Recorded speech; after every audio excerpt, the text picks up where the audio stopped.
I remember that night, 2 a.m., not a sound outside, not a phone call, not a reason to be awake.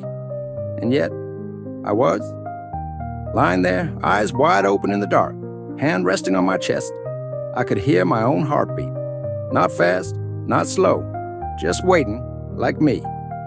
I turned left, then right, counted breaths, listened to the ceiling fan hum like it was trying to lull me. Eventually, I sat up, shuffled to the kitchen, poured warm water, and sat in silence again until the sky began to pale. I wasn't exactly sleepless, but I wasn't resting either. It was like being stuck between tired and wired, night after night. I used to sleep so easily. A full day of work, a quiet dinner, a little reading or music, and I'd drift off until morning. But after 55, something changed. First it was waking once in the night, then twice, then staying awake after each wake-up. Some nights I'd doze for 10 minutes, only to jolt awake with no reason. I told myself it was normal. You're getting older, that's what people say. So I drank chamomile, burned lavender, meditated, took walks. I did everything I read, and still many nights ended with me on the couch, looking out at the same darkness, wondering why I couldn't just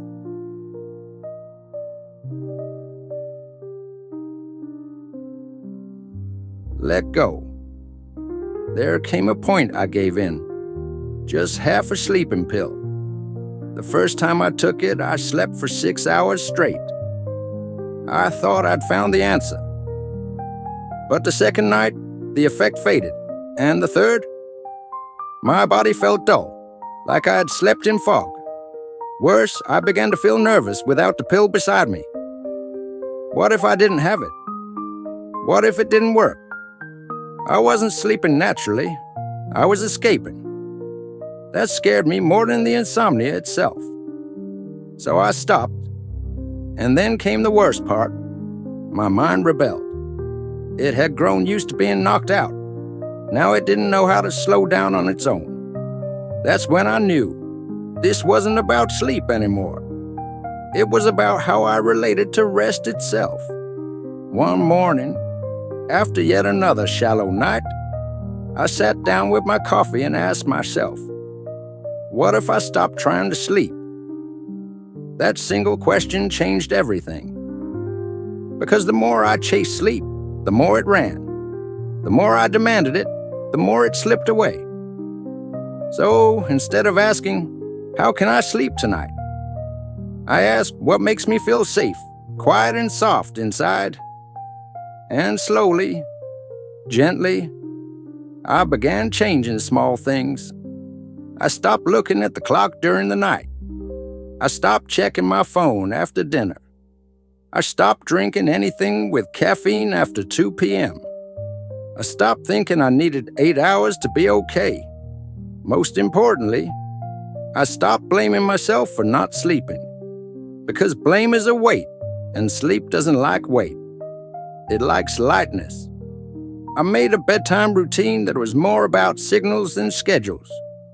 A warm shower, soft clothes, a clean sheet, a candle sometimes.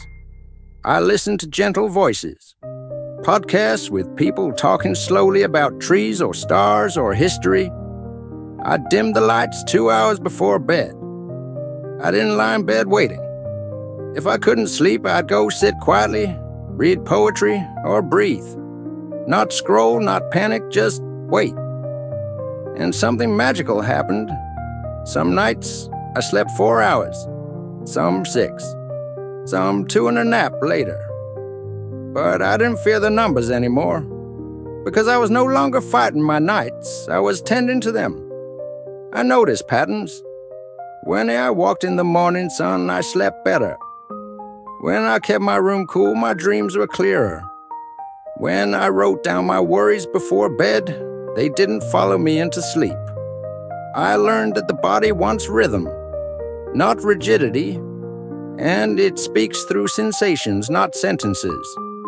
When I respected that, sleep came as a guest, not a prisoner. I used to think sleep was just about energy, but now I see it's also about emotional recovery. Sleep is when the heart settles. Sleep is when the soul exhales. In learning how to rest again, I learned how to let go. Let go of fixing. Let go of control. Let go of needing to be okay. Because sometimes the most healing thing we can do is simply not force anything. If I could go back, I wouldn't tell myself to try harder. I'd whisper, "You're allowed to be tired. You are allowed to lie awake without fear. Your body remembers how to rest. Just give it space." Sleep isn't something to win. It's something to welcome. Some nights I still wake up at 2 a.m., but now I don't panic. I breathe. I sip water. I smile at the silence because I know rest is not gone. It's just changing shape. And in that quiet, I trust that my body, my mind, my heart, they all know how to come home. One breath, one night at a time.